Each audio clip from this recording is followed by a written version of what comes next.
Hello, everybody. Thank you for coming to our session. It's really great you're here. My name is Kristen Stelgis. I'm the city's Community Preservation Act Manager, and I'm part of our Somerstat staff. And I'm co-presenting with Luisa Oliveira, who is a senior landscape planner for the city. And so today we're going to talk with you a little bit, kind of going a little bit deeper in what George was talking about. What are some of the things that we as a community need to consider when we talk about open space? And I will say, this presentation is primarily geared around talking about open space as parks on the ground. And so, someone brought up the ideas, maybe we could have streets that maybe would count, or maybe we have things on the roofs. And I think that that's, a conversation that we can expand, but just to give that as a little bit of a caveat. So we really look forward to your good thinking and helping us think through how we can achieve our goals, given all the other things that we're trying to achieve, even with the open space itself. So I think everyone here, Wig? Yeah, I'm sorry, I have to step out because I have a meeting with state legislators about highways and pollution and noise at Assembly Square. So I have to step out for an hour. But I wanted to say that, I have pretty extensive experience in large-scale development, larger than what's happening in Somerville on the South Boston waterfront.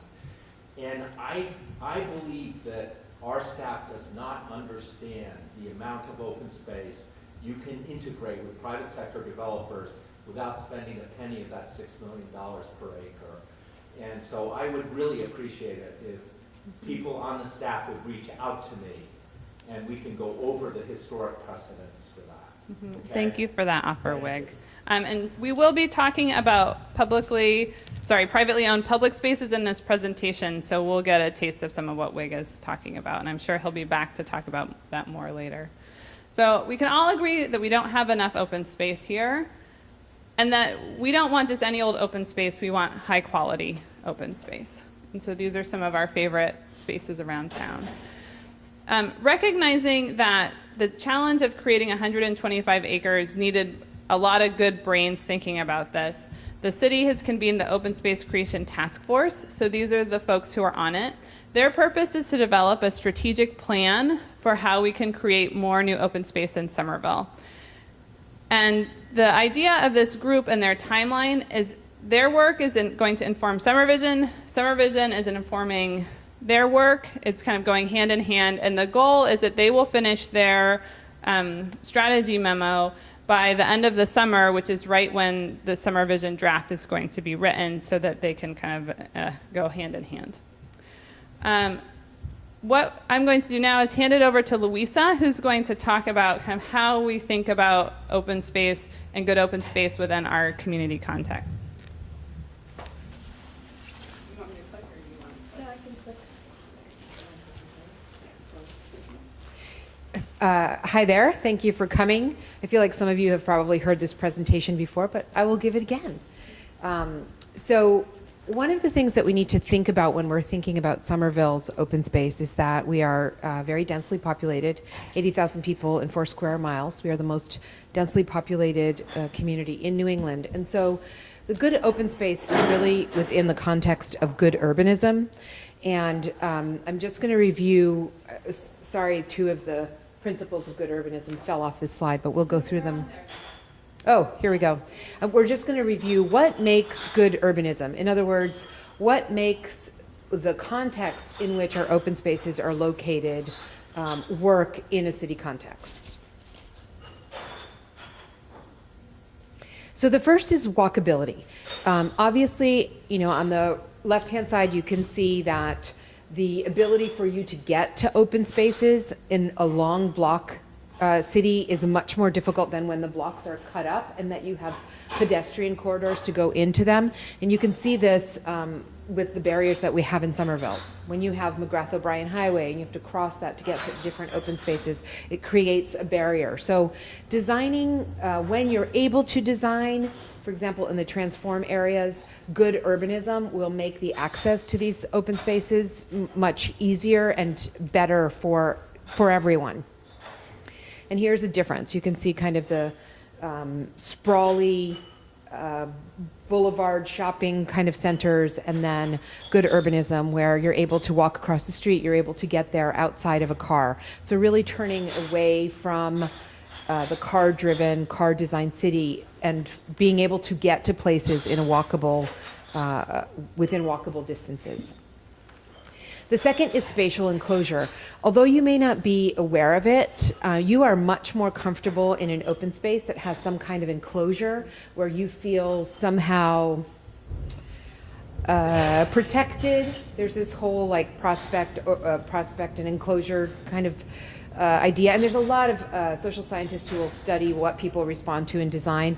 I think it's enough to say that when spaces are well defined, whether it's through the street wall or through you feeling the right proportion of its space, you feel much better in that space. And that's really important on the urban level because, we look at City Hall Plaza, huge failure of modernism. Nobody feels comfortable there. They've now spent a lot of money redesigning it and trying to make it better. So it's great that it's a huge piece of land, but the design of it is horrible. And then you look at, a smaller kind of alleyway pedestrian street that's going through, and it's comfortable because the walls of the building are creating this enclosure. And there's a wide range of what that enclosure looks like. If my colleague Dan Bartman were here, he would throw a bunch of numbers at you about the proportion of street wall to horizontal space. There's been a lot of study about this, and they study, some of the old piazzas in Italy and tell you what that perfect proportion is.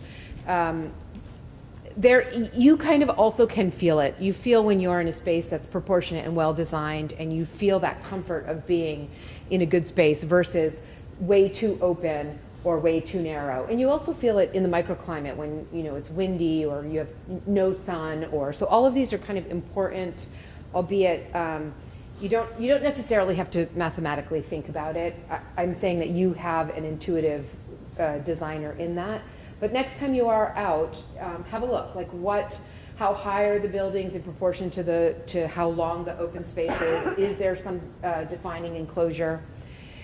And this is also shown in the streetscape. So you can see, if we take a number and we say we need to get to however many acres, but those acres are divided up in the, I think there's a red clicker thing on this. Oh, here it is.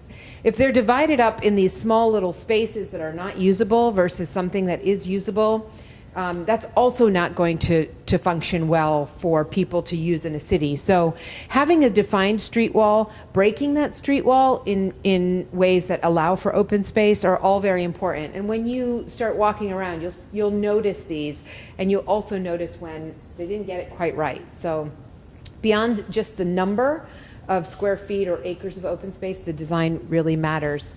The third principle is about density and intensity. So in an urban space, there's a lot of trade-offs, and when we are adding density, generally it means that we're also adding more horizontal space because buildings are going up to accommodate those uses. So there is, these are three varying levels of density, and there is a comfort to them, but there's also the trade-offs of when more human activities are able to be accommodated in buildings, and we have more horizontal space for open space. So, and again, it's kind of the anecdote to sprawl, and a sprawling city, which we don't have the luxury of having, is if we're adding density, then it's going to be a vertical density. And the fourth is variety and activity, and everyone knows this. When you're walking in any city that you find captivating, having something happening, some spontaneity in the landscape, having mixed use so that you have an active storefront on the bottom and people living above. We don't need to go very far. If you spend any time in Kendall Square after 5 o'clock, you can see what we shouldn't do, which is there's a lot of workforce there and then there's nobody there. If you go to other cities, even in Massachusetts, downtown Worcester, Springfield, Holyoke, you can see that after 5 o'clock when everybody goes home, there's really nothing. So the idea is that you have variety, but also mixed use so that it's active throughout the day. And there are really, for us, there are really 4 guiding plans that we're using for our open space. One is the Open Space and Recreation Plan. That is a plan that's required by the state in order to get funding. And it's online, highly recommend it, not only because I wrote it, but because it has a lot of data that is good to know. The SomerVision plan that we're working on tweaking today. And then the Athletic Fields Master Plan is also a plan that came out of the Open Space Office that has to do with the number of hours that we need for children's youth sports. And then the neighborhood plans. So where SomerVision sets these high-level goals, the neighborhood plans really start to dig into the urbanism that I was referring to, and then the open space plans get into the actual spaces themselves. So in terms of the spaces themselves, we're kind of zeroing in onto what makes a good open space. And obviously this is like something that we could have a lot of conversation about, but we're going to touch upon some of the more important things. So the simple answer in Somerville or in cities is a network. If you have a network of open spaces that you can get to, then you really are, instead of choosing one particular thing, if you don't want an athletic field, you want a contemplative space, then you have a lot to choose from. So important in that, of course, is access. If you can't get to the open space because you have to cross McGrath, if you can't get to the open space because there are barriers physically for you to get there, then the network is not as valuable. We want spaces that increase sociability because Somerville, if you're in your house, the whole city is really your backyard. So we want people to be engaged in spaces. We want everyone to be active. So obviously the bike path are tremendous resources. The athletic fields are tremendous resources in terms of building a healthy urban ecosystem for recreation. Wildlife corridors and patches, also important. Both pollinators and birds are flying above and coming to host and feed on patches that they see from above. And then the eco-services benefits are greater when you have an entire network. And I'll get into what the thinking is on eco-services in just a second. The idea really, again, is variety and many open spaces for many different people.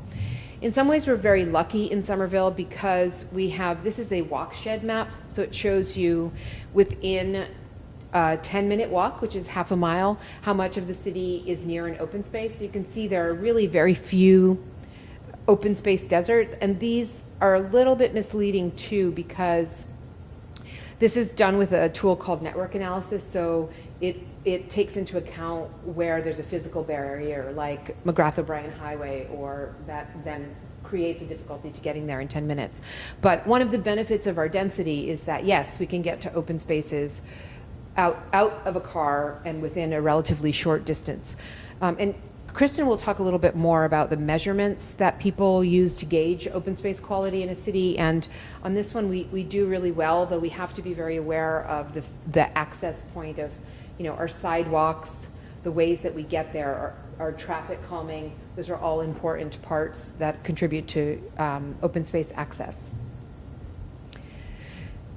So, when we are designing open spaces and looking at them, we're trying to consider many different things. One is the demographics. Who lives in this neighborhood? What amenities do they have?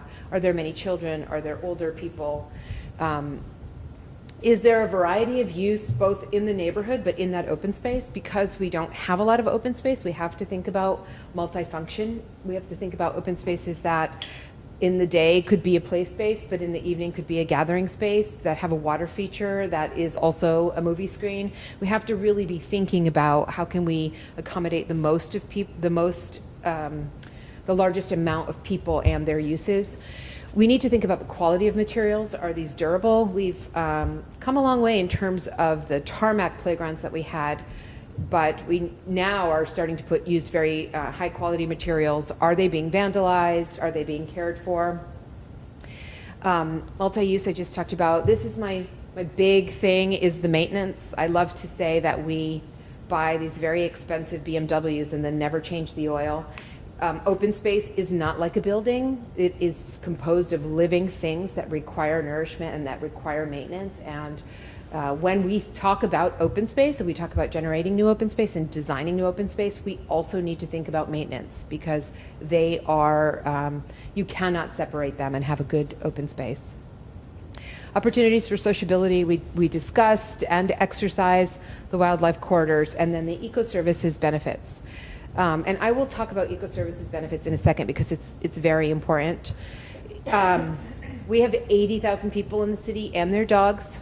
Often we will get people who are single issue advocates at a park meeting. In other words, they want something for their 2-year-old, and and that's what they're going to talk about. Or they want something for their dog, or they want something because their biggest thought is urban agriculture or pollinators, and we really need to think about how our open spaces are going to function for everyone, because I can tell you after being here for 8 years that I cannot make 80,000 people and their dogs happy. So we really have to have a variety that accommodates everyone. To that end, we've come up with a number of land use types. And these are outlined in the open space plan, but they also dovetail with the proposed zoning. There are 10 of them: playgrounds, community gardens, athletic fields, passive parks, dog parks, landmarks, schoolyards, urban farms, cafe space, and performance space. And this is a way for us, one, because it's required in the open space plan, to catalog what are the different types of uses within each park. So you can think of it as, in the zoning, they'll have, for example, a regional park. That's kind of a shoebox, and this is what happens in that shoebox. And it also allows us to study certain things, and Kristen will talk about that. I think I'm going way over. Is that true? Maybe I'm not looking. Okay, sorry. This part is actually really important, and this is something that I would say has come about in the last 10, 20 years of park design, landscape architecture, and this is the idea that our open spaces are doing much more than just providing for sociability, but that they're performance landscapes. We have a number of these in Somerville, and essentially it means that you're creating parks and open spaces that are meeting 4 different eco-services benefits. And this is a term that was defined by the UN.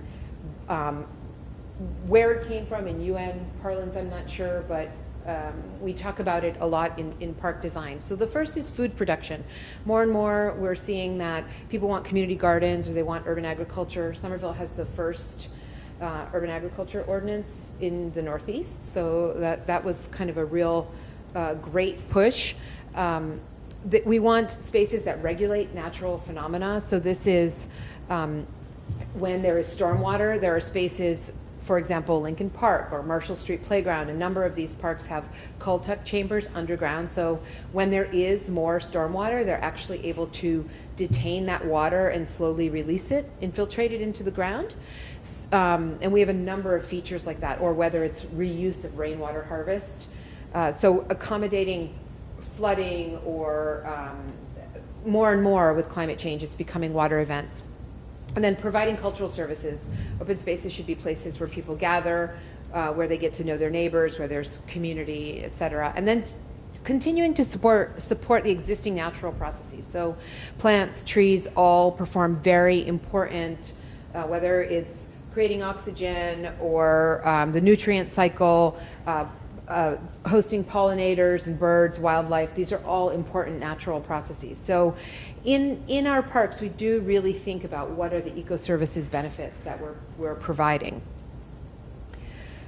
And now I'm going to hand it over. Are there any questions on anything that I went over, just as a check-in? I'm going to hand it over to Kristen, who's going to talk about our report card.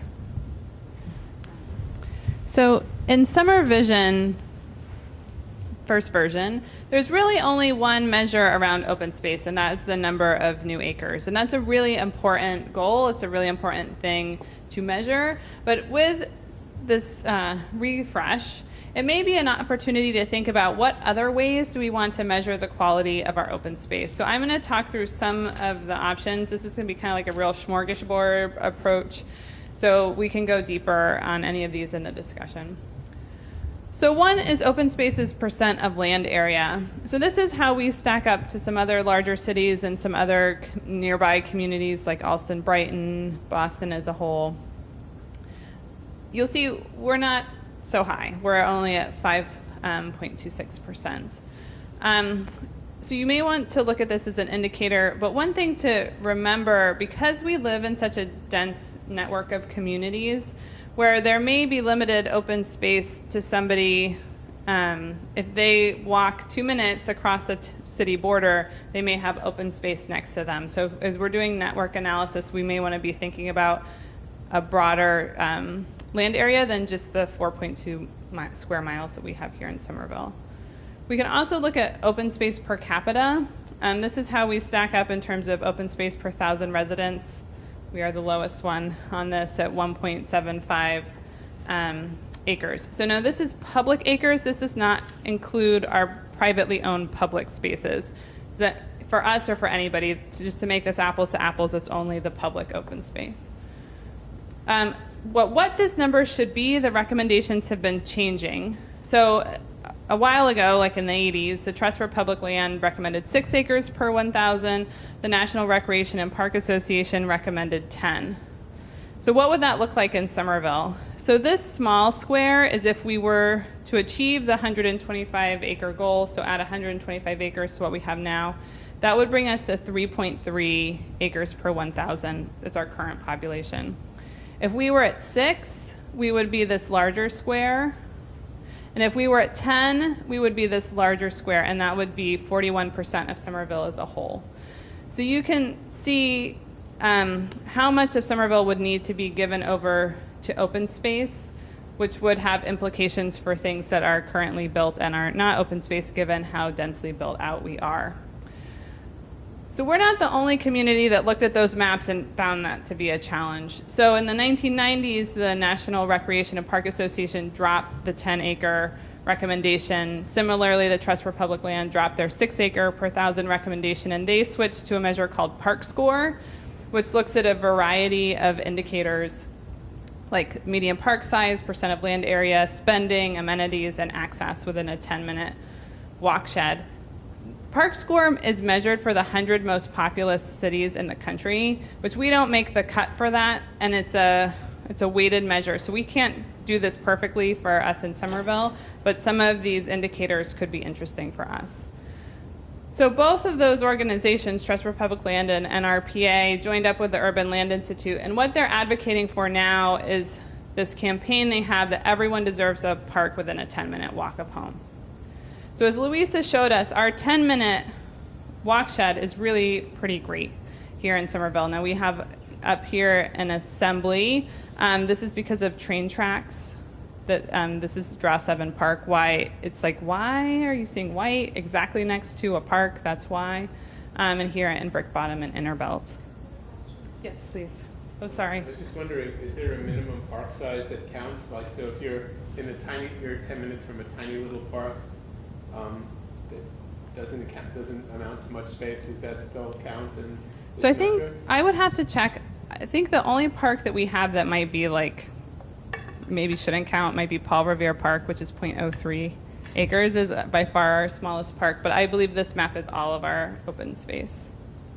It is, and in that score, I don't think they specify how big Yeah. a small park needs to be, because they're different depending on the city. Yeah, I was That's just right. thinking in terms of when you were discussing what kinds of landscapes feel like you're in a good place, when you're in a tiny little park, and we may all have different definitions of tiny, it doesn't feel like you're in an open space that you can actually be in and experience. It just sort of feels like you're walking across it, just like a median strip almost. That's and right. not, so.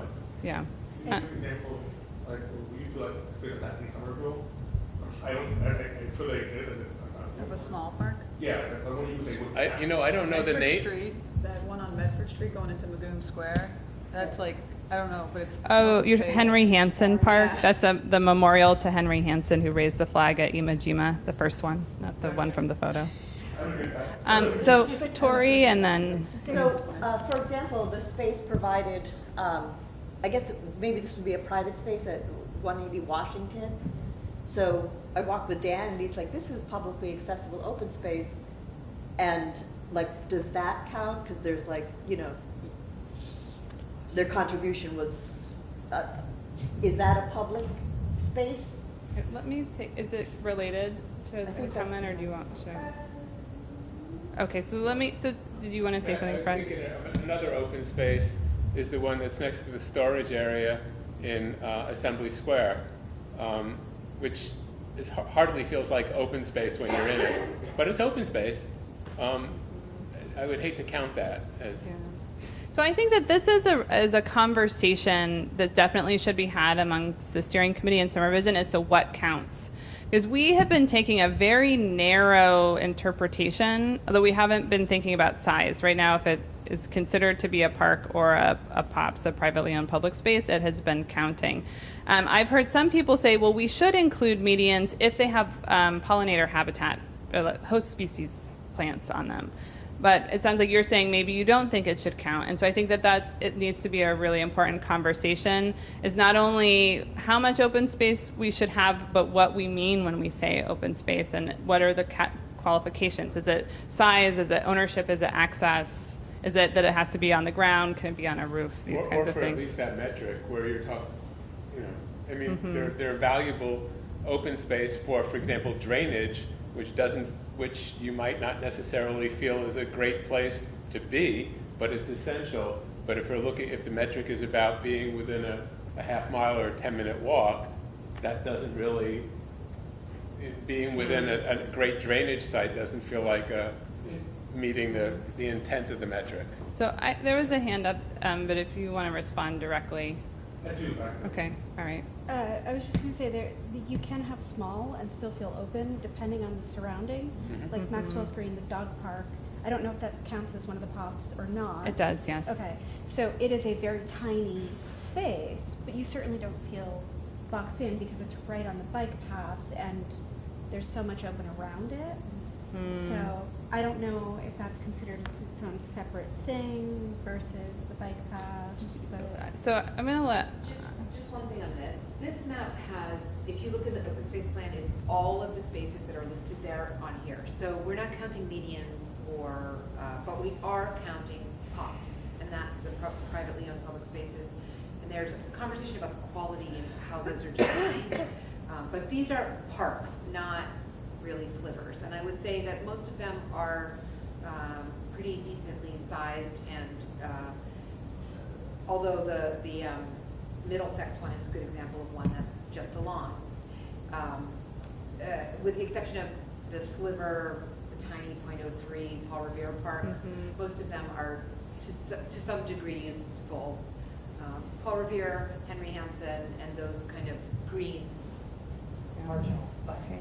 So Andre... Out front and by the registration table, if anyone wants to take a look at it. So Andre and then Uma. So, but just speaking, maybe what I was thinking about was that it almost feels like we do some question pegging. The goal is, we established a goal of how much open space we wanted, but I don't know that I've heard any conversation about what do we want open space for? Like, why do we want open space? Because you're right, depending on what that is, we're going to want very different things. And I don't know that, and I think focusing on a number might be asking the wrong question. Or it could be, the number can be one question and there could be others that Right. support it, right? So, and Uma. So my name is Uma Murugan, and I'm appointed to the steering committee by the Community Preservation Committee. And I thought that it would be a good point now to make, which the committee wanted me to communicate to everybody here. Our committee is in charge of making decisions about how CPA funds are invested in projects, and one of our focus areas is open space and recreation. And the committee felt very strongly that there was a need to have open conversations about not only how much open space we need in the city, but also how it needs to be used. To add to Andre's point, and the reason we felt very strongly about that was because we have a budget this year, for example, of maybe $2 million. And even if we went with the figure we've thrown out, $6 million per acre, which I honestly question, because last year we paid like $500,000 for 1/20th of an acre of open space in East Somerville. So the reality is that that price, $6 million, if it's true now, it's only going to go up. So the committee really feels strongly about how having an honest conversation about how realistic is it that we can even achieve 125 acres. And if we did, without compromising on adding to, I mean, they all felt that we do indeed need more open space than we have currently, but to have a conversation about what the goals are, what activities would happen in there, and also what additional metrics we could have that would be beyond acres added in terms of maybe eco-service benefits, quality of life improvements, including the 10-minute walk criteria, but not limited to just that. So it's very important that I want to take that time to say that now rather than wait later, Kristen, because maybe in the future I'll speak for myself more than the committee. All right, great. So, and then the next slide, which maybe helps with some of your question, Fred. So this is showing the 10-minute Walkshed for playgrounds. So this is not as great as overall, but playgrounds would be a larger size than a Henry Hansen or a Paul Revere. And our coverage is really still pretty good, but you can see that there are still some areas that are missing playgrounds. Not only is it important to think about access like overall, but specifically for our environmental justice communities. And so the Environmental Protection Agency defines environmental justice community, and there are 3 categories that they look at. One is their 25% or more minority residents. Is it 25% or more non-native English speakers? And then is the median income of that area, the census block group, lower than the state median? So this is our map for the city. So if it's yellow, that's minority only. If it's green, that's income only. If it's the dark green, it's minority plus income. If it's, I don't see any pink on this map, that would be minority plus English isolation. And then if it's blue, it's all 3 categories. So if you compare this map, so you see where they overlap is that in the inner belt brick bottom community, which is low income, is where it matches up with this overall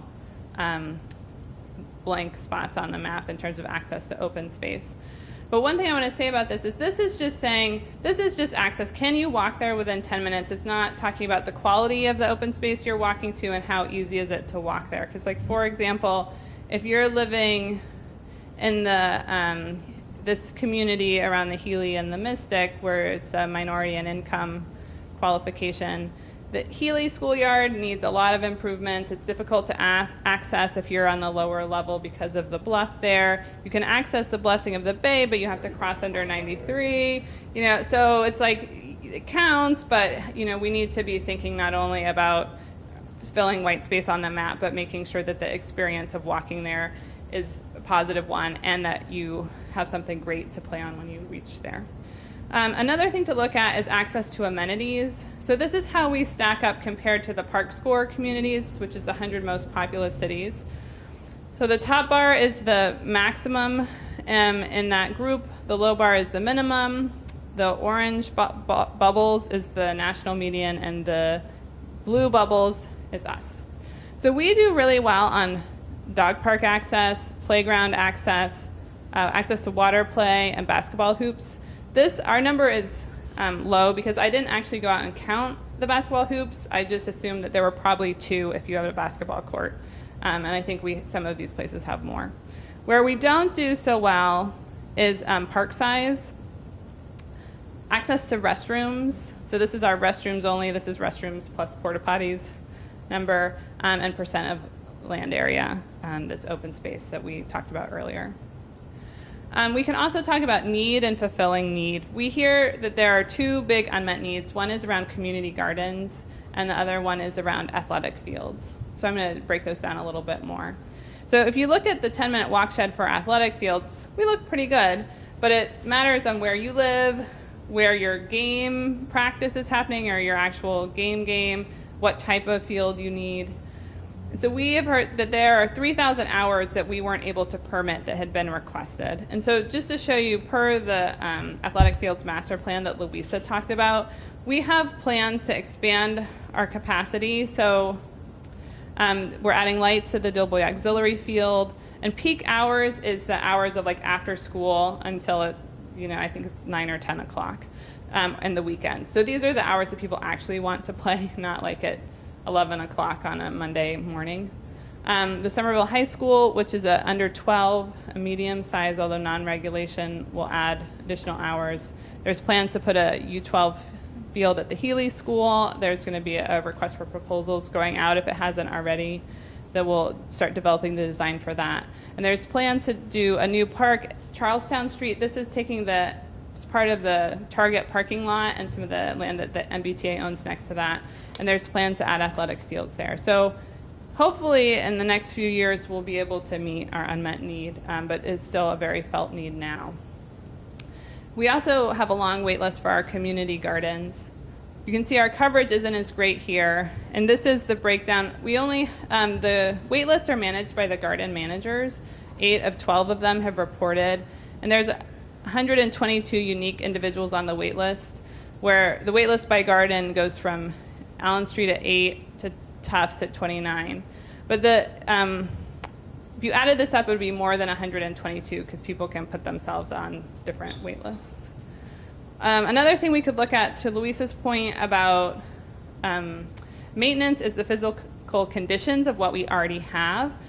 Luisa and colleagues have developed this park assessment form, so they're going out and looking at some of the specific issues in parks and trying to identify areas that need real attention. And just based on the quality of our open spaces, there's about 25 parks, playgrounds that we would like to see over the next 10 years be improved. Activity is also really important to look at. We don't want to build beautiful open spaces that no one uses.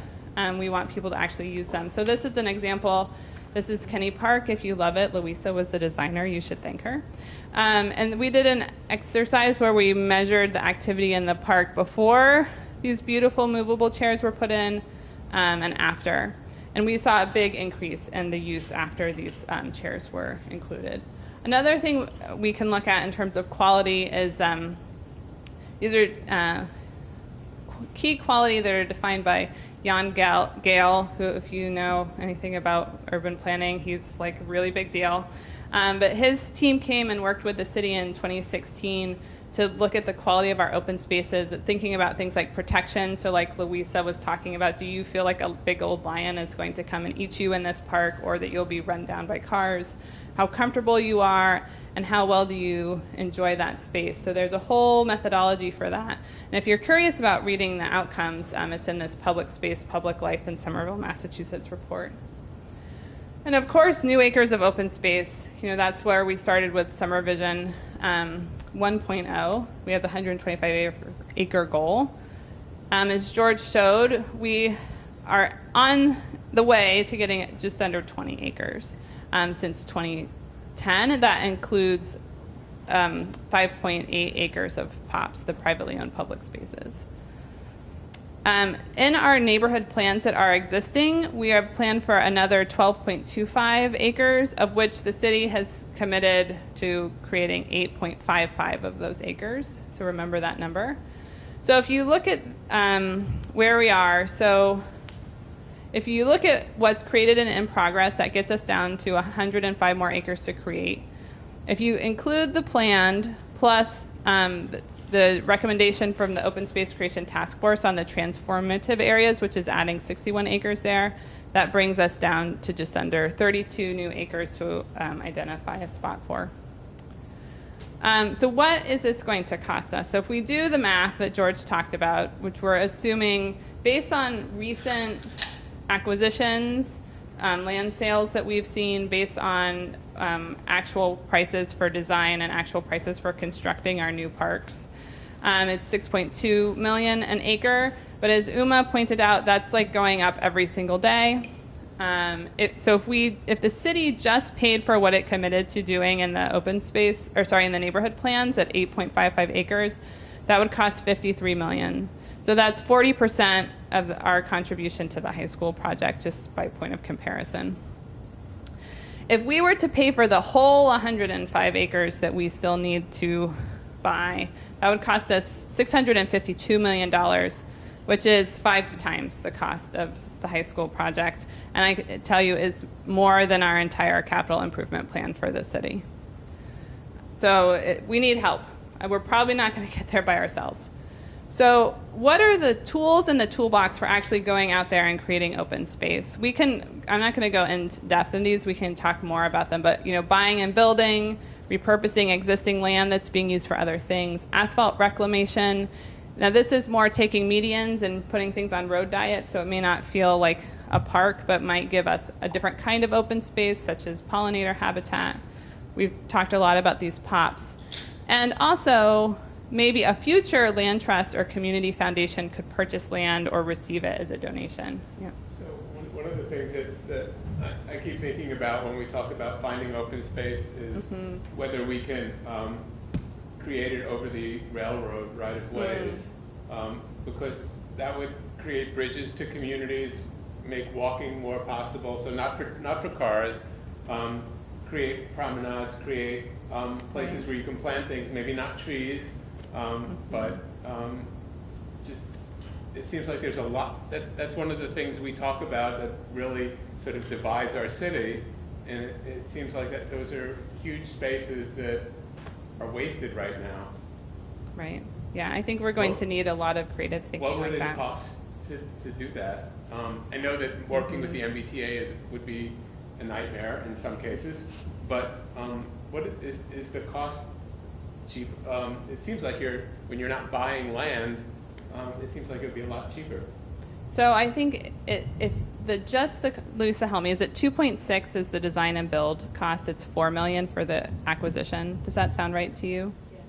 So I don't know if it costs more, because these you're assuming you're building on the ground, whereas you'd have to add some sort of structure. Although it wouldn't have to be for cars, it'd be a lot lighter. Yeah.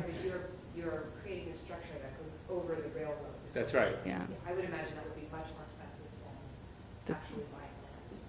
Because think about, I mean, you're basically building a bridge with a roof garment on it. Yeah, I guess I'm thinking that, and then we shouldn't get into a long conversation, but it seems like you're not competing with other potential uses like buildings, which really add value to the land and make it more expensive. So People have said that and made that suggestion about the part of grass that's supposed to be grounded, or we would definitely have to think creatively as that whatever we can get this line. Yeah. And so here's, oh, sorry, was there a question? I guess, would there also be a challenge, as you mentioned, the MBTA it can be difficult to deal with, and they would have to own that space still. well, I don't know how I mean, the MBTA has air rights over it, Right. but yeah, I don't know. I would just be worried about, this is a routine concern of mine, it's a concern about cost. Remember, Somerville invested our money into state property, and then the state being like, we're not gonna do that, and then, just a constant concern. Good question. Yeah. I mean, Andre does bring up a good point that 51% of our open space is actually owned by the state, not the city. So, again, it's all part of the trade-offs and who controls and owns it, generates income from it, et cetera. So here's some options for funding open space. So we can work with developers to create POPs. We can ask for developers that aren't creating POPs to maybe pay to a linkage payment fund. This is not currently a tool in our toolbox. We would have to ask for a home rule petition to do this. The city can purchase it, so we could bond for it. So that's like putting out a mortgage or taking out a loan. You have to pay it back over time with interest. We could put funds in a land acquisition fund, which we do have. We could give funds to the Conservation Commission to manage. They can do that by statute. They don't currently do that in Somerville. And as Uma said, we can buy land with Community Preservation Act funds. And to date, with $710,000, we have purchased 0.17 acres. Everything helps. Yeah, and then these are in green because they're not options that are currently available to us. We could work with community partners, such as a conservation land trust or a community foundation. Yep. Just on the creating POPs, I mean, obviously there's going to be a lot of development going forward, but using Maxwell Street as an example again, because it's where I live, has the city thought about trying to put any pressure on these private developers to have better open space? Because it's, if you talk about eco services, it is the opposite of that. Right. So I And- have one more slide, and I know that Louisa would love to talk about that. So let me just talk about Northampton, and then I think that's a great place to start the discussion. So this is how Northampton goes about acquiring and managing open space. Northampton is really different from Somerville, not only because they have a lot more land than us and they're a lot less dense, but they have a lot more resources to draw upon in terms of partners for open space. So these three on the left help buy it. These three on the right help manage it. And part of the reason you need people to help manage it is because if you buy money with Community Preservation Act funds, you have to put a conservation restriction on it, and you need a third party to hold it.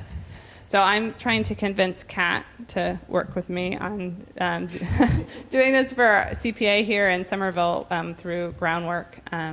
But right now, they have to change their bylaws. It's a whole thing. So right now in this puzzle, we have the Community Preservation Committee.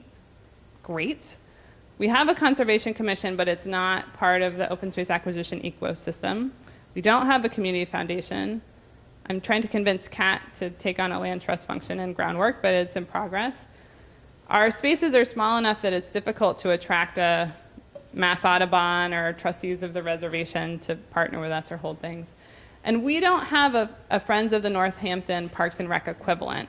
We have some Friends organizations, but with the exception of the Friends of the Community Growing Center, no one is helping to actively manage and maintain the open space. Groundwork is working on South Street Farm. It's a kind of a different relationship than a Friends of, but is kind of another thing. They don't need them? They are primarily an advocacy organization, and they are not a registered 501c3, so they have difficulty getting grants and things like that. So the point here is that I think not only thinking about what the city itself should do, what developers should do, but what are things that existing organizations could maybe grow into a role, or new organizations that we might need here in Somerville. A community foundation could help us buy open space, but it could help us buy affordable housing, support arts. So I think we need to think more broadly about our partners. So thank you for attending. I'm going to pass the mic to Louisa because I know she would love to talk to you about high quality pops and how we get there. Thanks, Kristen. So to your question about POPs, so one of the ways that we're going to generate open space is to get private developers to make this. And we are right now working on guidelines for these POPs. There's a number of cities, San Francisco, New York, who have done, there's a lot of academic research about the quality of them, and they're noticing a number of things. One, they don't read as public space, like you feel like you have to buy a coffee to go there, which is not what we want. Two, they aren't communicated that well. The naming might not work. If you go to Partners, it's a beautiful space. However, it does not read as a public space. There's no signage that says you're welcome to come here. It's a public space, and you do feel like you have to work there or buy something. So we are working on developing a map signage program that kind of says it, but then also we're doing a lot more in-house review of these projects. So we're saying this design does not read as a public space because you have to go through a building courtyard, or in the case of Maxwell's Green, which happens to be my personal pet peeve, it is a courtyard to private residential spaces. And so you don't feel like you can go in there because it feels like someone's yard. So we are actively, on the policy side of our portfolio, working on guidelines, and through the departmental review that we're more and more involved in, working with developers and saying, we're also saying to them, you have to have this many trees, you have to have this much seating, and it has to be different, and you have to have, and again, the developers have in many parts built a building, and now they are beholden to make this open space, and so they want to do it. They want to make a green, put some lawn in, and say that's a great open space. And we are trying to really push back against that because it's one of the areas that we're going to get the most open space from. So we're working on it, and yes, it happens to be my. Yeah, I mean, Maxwell's Green, aside from feeling like you have to live there, which I do, I still don't feel welcome in the courtyard.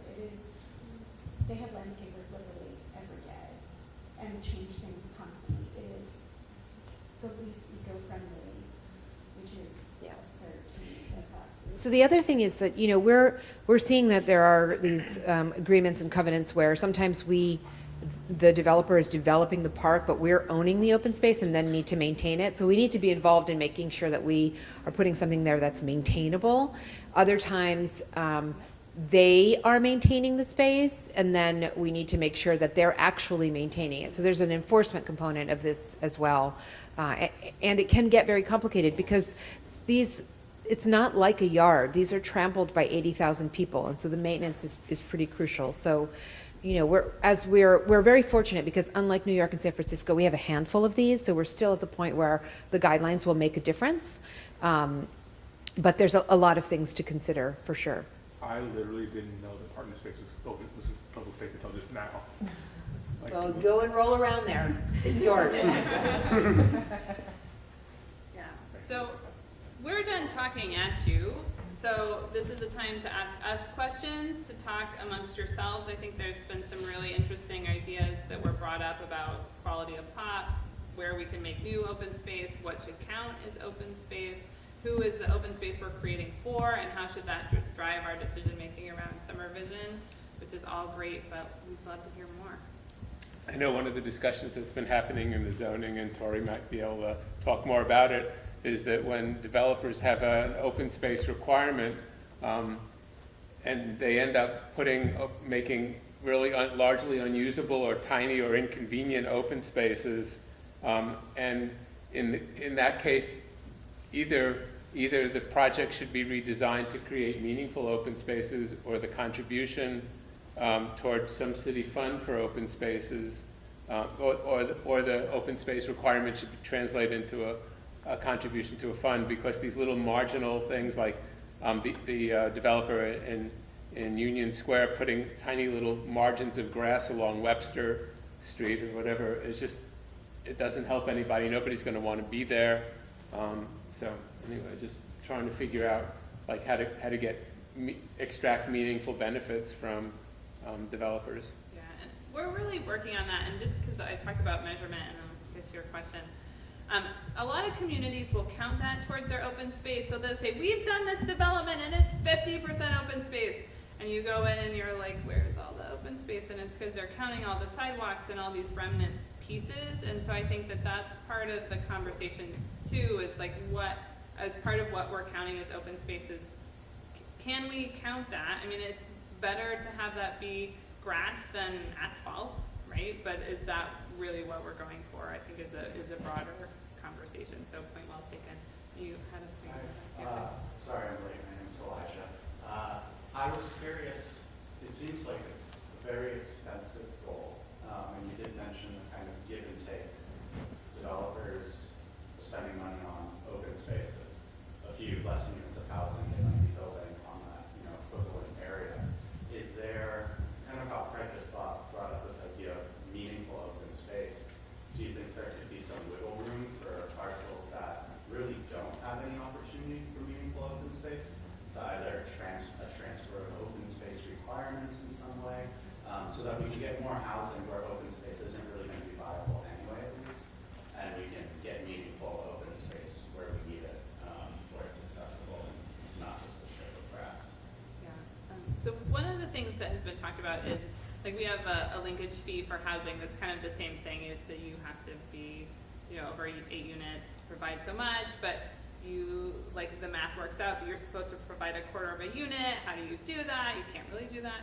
And so you can pay a fee to kind of make up that difference. And so that could be one way to do it. I think one of the things, if Dan Bartman was here, that talks a lot about zoning, is that we have to be careful, because as you're building out, right, and then when you say, okay, we're going to build this, now we're going to give you that money. One, you're taking away land, but also you're getting the money at this point, and so, what you're going to be able to buy with that money is less and less based on, how much time goes by.